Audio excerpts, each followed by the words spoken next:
整个宇宙的文明其实都在被迫参与一场生存竞赛，且最终只能有一个胜利者。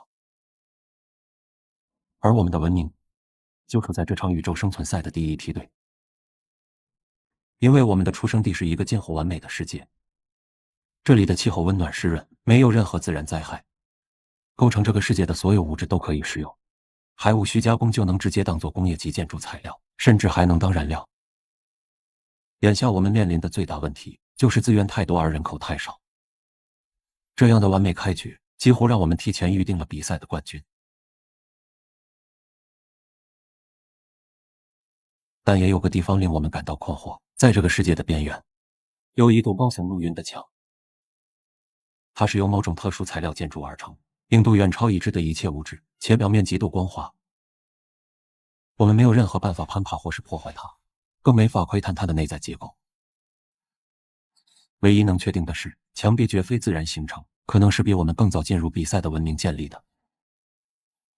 我们内部割裂出了两种声音，有人认为墙壁是用来阻止我们发展的，是那些早期文明囚禁我们的牢笼；也有人认为高墙是为了保护刚开始发展的文明不被快速消灭而建造的。甚至还有些蠢货认为，反正墙内世界的资源极大丰富，干脆就在这里及时行了好了。但长老议会始终是清醒的，他们明白，这场生存赛不进则退，不发展等于自取灭亡。依仗这里的资源，我们的生产力和科技水平爆炸性增长，足迹遍布世界的每个角落。为了能窥探墙外世界的秘密，我们倾尽整个文明之力，建造了一座比墙更高的巨塔。站在巨塔之巅，跨过世界之墙，我们看到了整个宇宙的全貌。原来宇宙是一个巨大的平面，这个平面托举着9个不同的世界，这9个世界大小不同，结构相似，每个世界都蕴藏着不同类型的未知资源。有些世界没有陆地，只有海洋；有些世界没有被围墙隔绝，还有些世界似乎是某种恐怖远古生物的坟墓。看来围墙确实是某种保护机制，但建造围墙的文明犯了一个傲慢的错误，就是太低估我们的发展速度了。围墙之外的广阔宇宙让我们的文明陷入狂热，遮天蔽日的舰队浩浩荡荡向9界进发。那些世界在无敌舰队面前不堪一击，仅仅7个纪元，9界便全部臣服在我们的脚下。我们把主世界迁移到了中央平原世界，并在那里建造了一座前所未有的高塔。这并不是为了观测宇宙，仅仅是为了彰显宇宙有史以来最强大帝国的实力。这座高塔能接受来自整个宇宙的朝拜，也把象征超自然力量的围墙踩在了脚下。而整个9界近乎无限的资源，已经让我们在这场宇宙生存赛中占据了绝对的优势。现在，我们的策略要从谨慎发育转为主动出击。我们要去寻找那些建造围墙的神。我叫白给，是宇宙开拓者的领袖。我将带领一支无敌舰队去探索9界外的世界，在足以是神的舰队面前，未知宇宙迟早也要臣服在我们的脚下。可这次并没有想象中那么顺利。舰队以宇宙中最快的速度航行了整整3个纪元，但依旧只有无尽的虚空。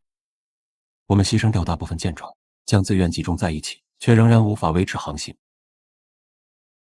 最后一艘舰船坠落在了另一个宇宙的平面上，一切科学知识与经验在这都完全无效。这里也生活着一些土著，我们抓住了其中一个，并向他传达了来自9界的最高指示，让他为我们服务。可这个原住民不仅没有丝毫的敬意，听完我们的话还哈哈大笑起来。你们要征服宇宙，还要找到造墙的神，可不是第一批疯子这么说了。那我就带你们见识一下吧，那就是你们的9界吧。怎么回事？我们明明已经航行了很远。你们不是要找神吗？我们现在就在他身上，他从宇宙的一端到另一端，只需要1瞬间。而你们引以为傲的9界，就建立在神明们吃剩的食物残渣之上。那些坚不可摧的高墙，不过是盛放你们山河大地的容器罢了。每当那里出现了繁荣的文明，他们就会把你们称之为9界的容器，塞进那个能重启世界的机器里，清扫那些所谓的文明，然后回收容器。那台清洗世界的机器叫做老板洗消一体机 S2 Plus， 它里面有个3叉喷灵臂，那个装置能释放巨大的洪水，可以360度无死角，覆盖清晰。在那种恐怖巨浪的冲刷下，九界瞬间就会被夷为平地。我也曾被一些文明称为神，也曾妄图窥探宇宙的奥秘，但如今呢，只能苟活在这。不可能，帝国的发达程度远超你的想象，绝不会被轻易摧毁。我们的技术已经可以做到仅用少量的水就能发展，即便一切都被毁了，帝国也很快就会再次崛起。外来者呀，看来你对神的力量一无所知。他们在那台机器里安装了2颗特殊的恒星，黄色的恒星叫做光焰聚热环，能释放105度的高温，那高温足以渗透每一个角落，让九界彻底脱水干燥。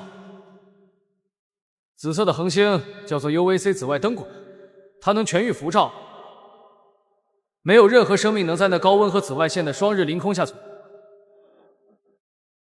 那些存储在世界重启器中的容器，在至少15个纪元内不会有任何生命诞生。所以你是说，他们能随意控制恒星的力量？那我们怎么才能赢得这场宇宙生存赛？我们根本不在一个次元。他们并没参与我们的生存赛，或者说，他们压根不在意我们。